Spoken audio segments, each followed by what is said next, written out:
Hello, welcome to Middle East Monitor Live. I'm Osman Butt, I'm a video producer. My guest today is Alireza Doostdar, and he is an author of a book called The Iranian Metaphysicals, a book which is about the rise of the metaphysical movement in Iran, and it deals with various issues which we're going to discuss today. Alireza, welcome to MEMO Live. Thank you for having me. So I really appreciate you coming on today to talk to us about the book that you wrote a few years ago. And it's a book that sort of begins with you going to, obviously you're an anthropologist and you go to Iran and you sort of look at I don't know how to describe, but like the spiritual landscape of the country that sort of emerged, especially post 1990s. So after the Iran-Iraq war, when you describe it as being a time of reconstruction, but also a time of neoliberal economics, which sort of left people feeling a bit more uncertain of their place in the society and in the world generally. And we started to see the rise of these sorts of what could be described as spiritual movements, but they weren't just spiritual movements. They were movements of people thinking about things such as ghosts, such as spirits, such as what could be called magic, but thinking about them in new ways. And in terms of like, instead of thinking about them as traditional magic, they started thinking about them in terms of science and rationality and expanding the knowledge of things like science. And it's an interesting thesis that you've presented because in a way, as I was saying to you in the pre-chat, one of the big issues with dealing with Iran, when you're doing scholarship on Iran or you read anything on Iran, is that it's a very polarized landscape because of the nature of the Iranian regime, which is obviously an Islamist regime. And so the investment in what people prefer to read about or write about is either it's a really fanatical country or it's a country that's abandoned religion altogether. And these are the two options you're presented with, but your book kind of subverts that entire picture. So perhaps you could tell us a little bit about this work. Yeah, absolutely. I mean, I think that was a really nice summary. I would say you're right that the picture that's often presented is either one of kind of so-called fundamentalist political Islam, particularly of the Shi'i persuasion, or it's a reaction to that in the form of abandoning religion, turning away from Islam, and so on. And of course, things are a lot more complicated. One of the things that I was interested in was not only to understand the landscape of religiosity and spirituality and the complications, the complexities of that landscape, but also to understand what we think of as official Islam, right? What is typically presented as official Islam. Even that is a lot more complicated than typically is let off. So what I do in the book is to focus on what I call metaphysical religion.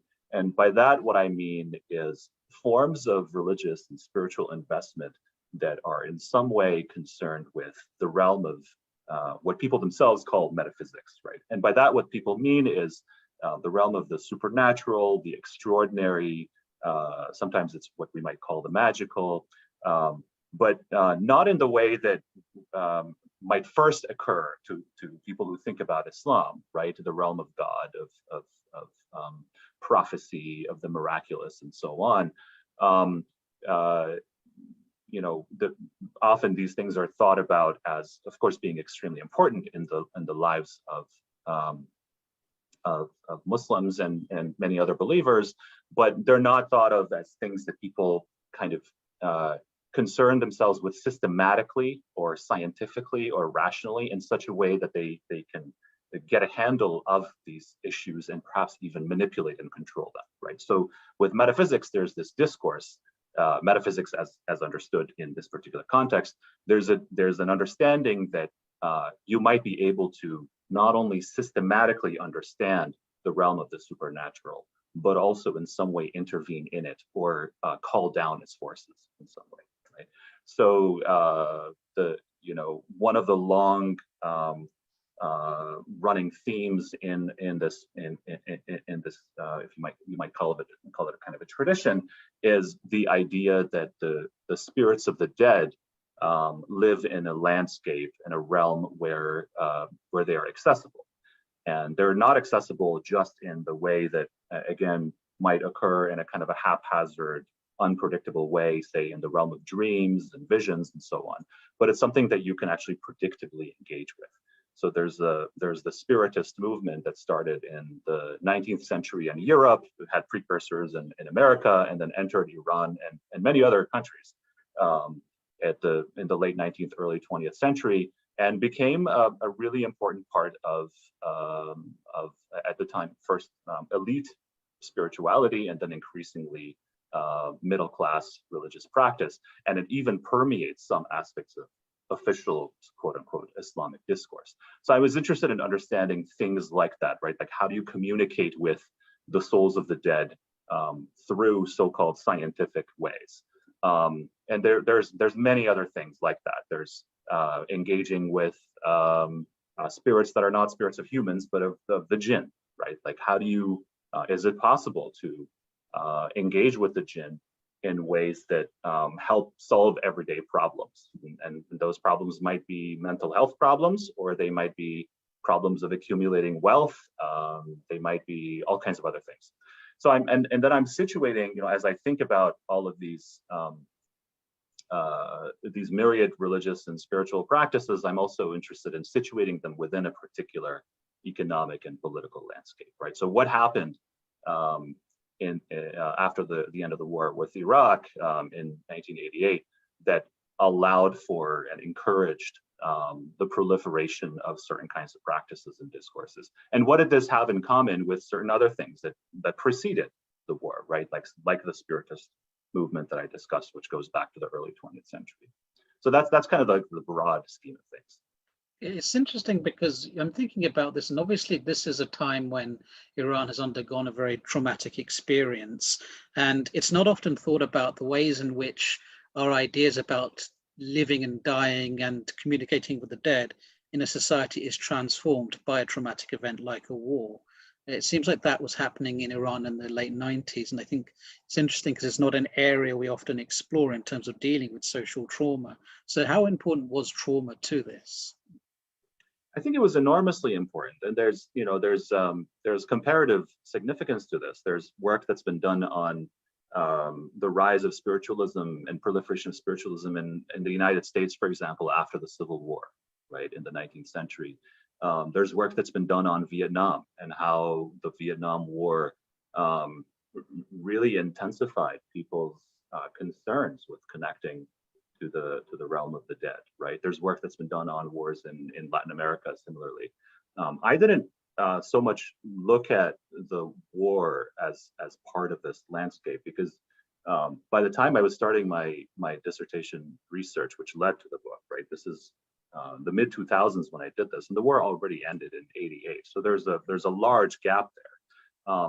But I think that the fact that this is something that I look less at, but I think it's definitely something that could be explored further, to think about the ways in which recovery from the war beginning from the early 1990s really had a spiritual and a religious dimension that isn't focused on as much. One thing that I'm doing a little bit of in this new project that I'm working on is the ways in which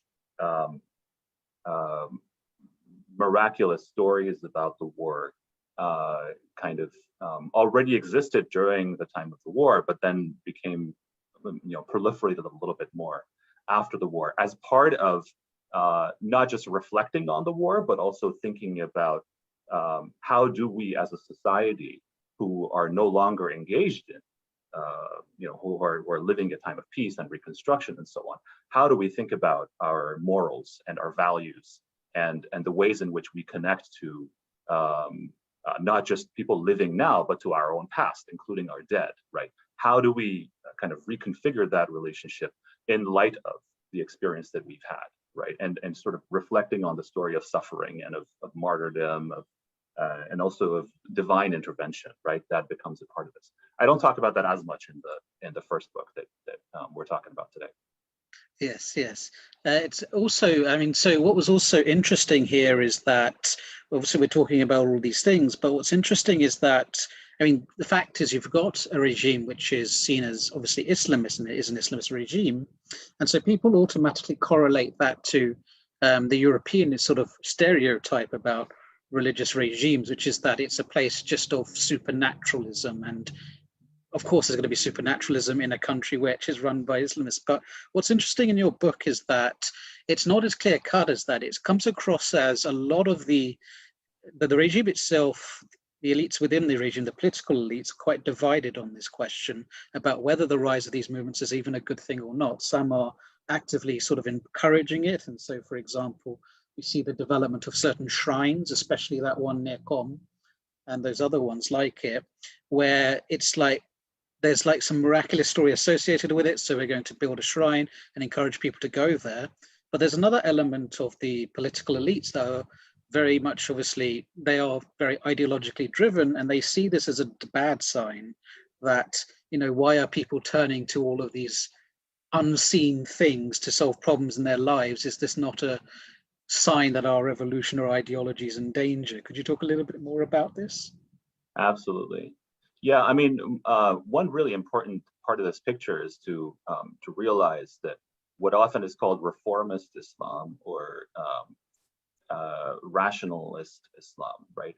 Which and we have to put that in quotation marks, right? What do we mean by rationalist Islam? But what I mean in this context is a kind of Islamic discourse that emerged in response to the transformations that were brought about by colonialism and by modernization and by nationalism, right, from the late 19th century onwards.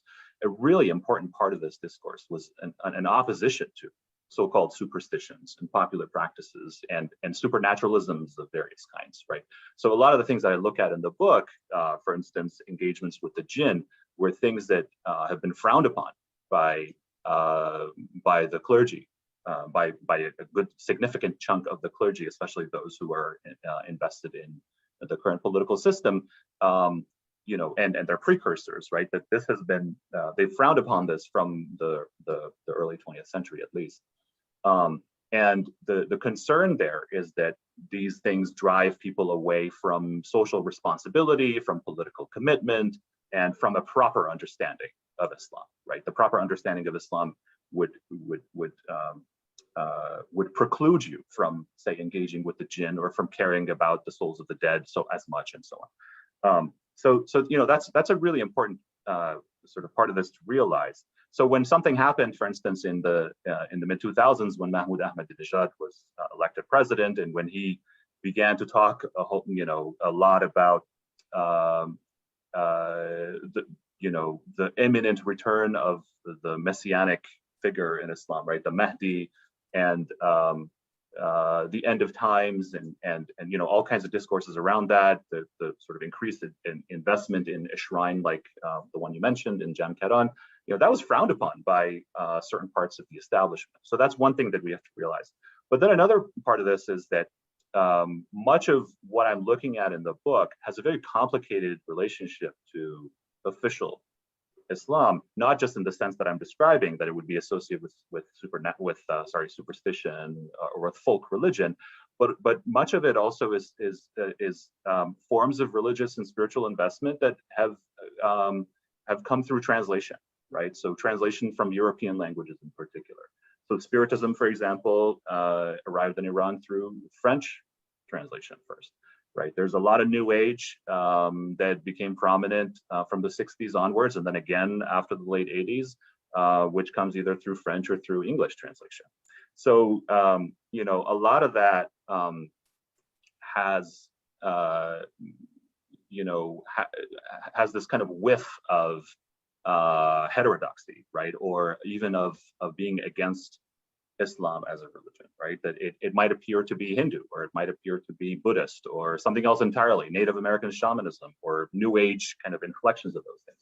So, you know, at a certain point, there was a turn also against, you know, officially, there was a turn against some of that stuff, right? That there's it wasn't on people's radars first in the establishment, right? So you have the proliferation of a lot of books from the late 80s, from the early 90s onwards, on kind of New Age spirituality, on Hinduism, Buddhism, and so on. And they weren't really on people's radars officially until the mid 2000s, when all of a sudden there's a realization that, oh, maybe these things are proliferating forms of anti-Islamic or un-Islamic spirituality, right? And what do we do about that? So, that just makes things really, really complicated. And even when we're thinking about this kind of so-called, sometimes sort of stereotyped as un-Islamic kinds of practices, even those things permeate or suffuse certain forms of understandings of Islam that one would not imagine at first, right? So you might see a preacher, for instance, who, by all appearances, is very much aligned with official orthodoxy, but then they'll be speaking about, and they might be talking about some topic like mourning in the month of Muharram, right? Very, very important for Shia Muslims and very important in the Islamic Republic. But then all of a sudden, in the context of that, would speak about chakras and would speak about, energy fields and so on. So, it's really difficult to disentangle, what is Islamic and what isn't Islamic and what is un-Islamic and so on. And I'm interested in seeing how people actually make those distinctions themselves, rather than coming down and saying, this is this and this is, me being the one who make those judgments. Yeah, because in the book you also point out that as you sort of get to the late 19th century, the state itself sort of sees a sort of dichotomy between two bets, and it sort of goes with the idea of science is the way forward, because science is how we can increase our social control over society. And this is another part of trying to shun the so-called supernatural, which is seen as dangerous to the idea of state building itself.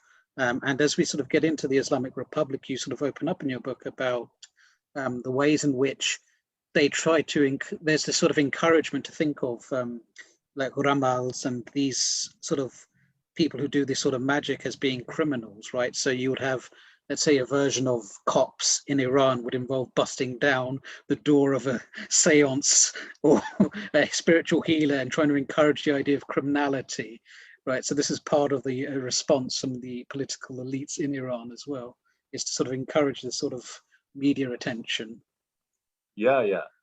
I mean, I'm really interested in thinking about these things historically, right? And I'm glad that you bring it, that you're also thinking of it in those terms. But it's interesting that the first time in modern Iran when certain kinds of occult interests get criminalized is in the context of the criminal code in the early 20th century, which is a direct translation of the French Napoleonic Code, right? So seances, dream interpretation, those kinds of things, once they get criminalized in Iran, it's actually through direct translation. It's like even that's something that's imported from the French, and the way that it was encountered in France at the time was as a disturbance to social order, right? And it similarly happens in Iran. So, and what does that disturbance mean? It could be, it means a bunch of things. It means disturbance in the sense that these are promoting superstitions and so on, but also very, very practically speaking, it could be you're blocking the sidewalk, right? Or it could be you're presenting a kind of a healing practice that competes with modern medicine, right? And competes with the state's desire to promote public health through modern medicine, right? And so this must be stopped. So what you have now, what you've seen in the last 20 years or so in Iran is a continuation of that, right? It's really the opposition to occult practice, for instance, is an inheritance, I think, in the first order from this modernist tradition. But then there's an added dimension, which is, okay, is this also un-Islamic, right? So if a person is claiming that they can converse with and consort with the jinn in order to solve your problems, are they in some ways competing with the Orthodox clergy, right? I think that's a subtext that kind of runs through some of this stuff. But again, that's also complicated because and as this stuff is happening, you also have bioenergetic healers who for a time were promoted by state television itself, right? There's the video going around, there was a video going around a few years ago. So Ayatollah Mohseni Ejei, who just became the judiciary chief, right? There was a video of him undergoing bioenergetic healing. I believe this was in early 2000s, right? He wasn't the judiciary chief then, but he was very high up. You know, he was an important judge and a prosecutor for it. So, you know, it's not like there's a really clear-cut understanding, you know, kind of clear-cut distinction being made. And often, you know, this is an insight that anthropologists and historians often have, is that when you see really intense attempts to make clear-cut distinctions, you should suspect as an analyst that those distinctions are much more blurry, right? That when there is so much investment, then that means that things are more complicated. And that's why people are so concerned to make those distinctions clear. So then, why do you think then, because we're talking obviously about a wide range of different phenomena going on here. We're talking about people who believe they may have a spirit inside them that needs an exorcist. We're talking about people who want to find a better partner, using spells to sort of win them over. And then we get others who sort of think this is a legitimate form of science to study. I mean, you've got a few good examples in your book. And even when challenged, there was this one great email sent by an engineer who was told it's impossible that you have a spirit or something and that you can go to the afterlife. And then he comes up with an entire mathematical formula for how it's possible. So, but why have so many Iranians responded this way? I think, you know, one way to understand this is really that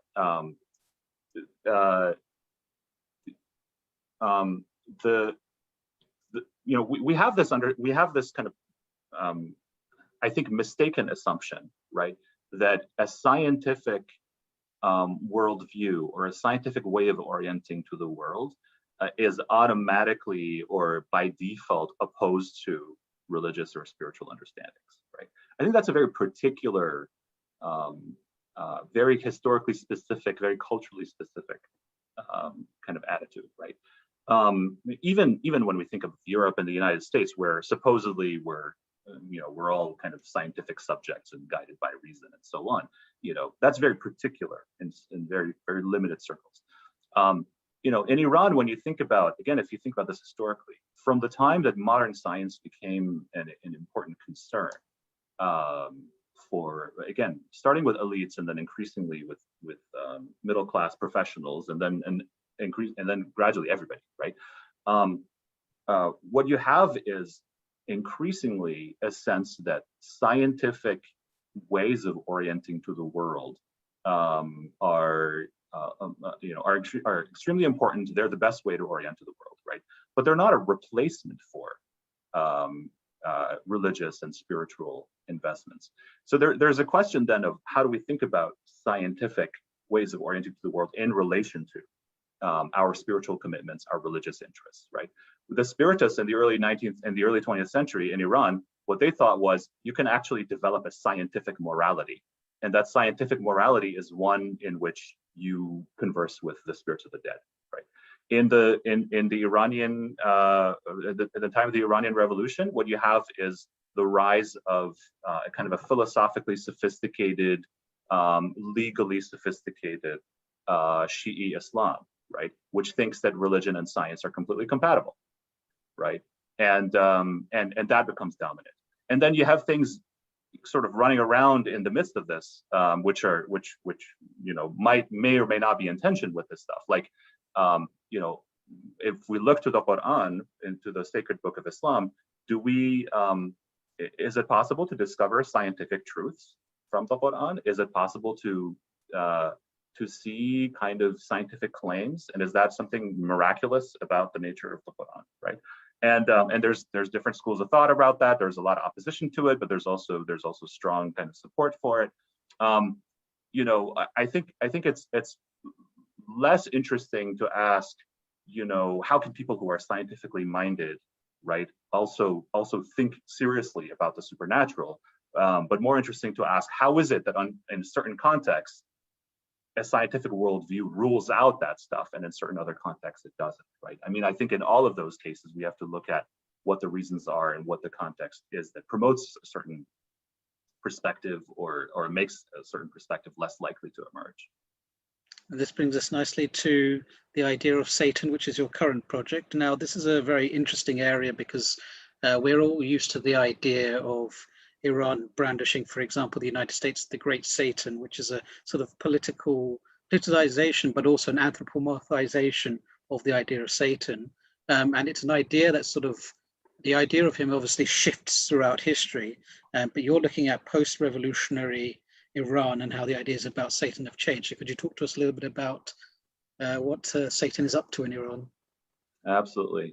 Yeah, I mean, I'm glad you brought up the Great Satan because in a way, that's what set me on this project was the question, who is the Great Satan, right? And what kind of conception of Satan is behind that understanding? Because while we hear that a lot in the West, right, that, oh, you know, Ayatollah Khomeini called America the Great Satan and this and that, and there's books written about this, there's really nothing that systematically explores what Satan actually means in contemporary Iranian and Islamic language, right? Including in the realm of politics. So what I'm doing in this new book is really to open up that question. And what I'm seeing is that even when you look at someone like Ayatollah Khomeini, his understanding of Satan was extraordinarily complex, right? That there's a way in which sometimes he demonized kind of political enemies, right, as Satans. But then he also talked about Satan as an internal dimension of every human being, right? That we all have an internal Satan, and that anybody, there's even a really interesting phrase he has at some point when he was talking about political rivalries within Iran. He said, whoever says I, that I is Satan, right? Me is, you know, meanness is satanic, right? So I'm interested in kind of really exploring that question, but also thinking about how that changes over time. So like what happens that such that in the, just like the last 15, 20 years, you also have a rise of spiritual cinema and spiritual TV series where there's an interest in depicting Satan visually and cinematically, right? What kind of conception of Satan is operative in that context? Or what happens, you know, again, in the last 10 years or so, where you have a growing anti-Satanist discourse, which isn't rooted really in this kind of in a much older Islamic tradition, but borrows a lot from Christian fundamentalist, evangelical, even conspiracy theorist types of discourses that are very common, you know, that you often see here in the United States and in Europe. You know, a kind of discourse that looks for the signs of Satan, for example, in music, especially in heavy metal, but in all kinds of other contexts, and then worries about the proliferation of satanic powers and satanic influences. So yeah, that's all part of the new book project that I'm still working on, and hopefully will be finished with in the next year or so. So the globalization of Satan discourse, the Iranian version of the satanic panic. That's definitely a part of it, yes. Okay, well, that sounds very interesting. Is there anything else you'd like to add? No, I think that's it. Well, thank you very much. And to our viewers, thank you very much. And I'm signing off. And please join us again for another MEMO Conversation Live. Thank you.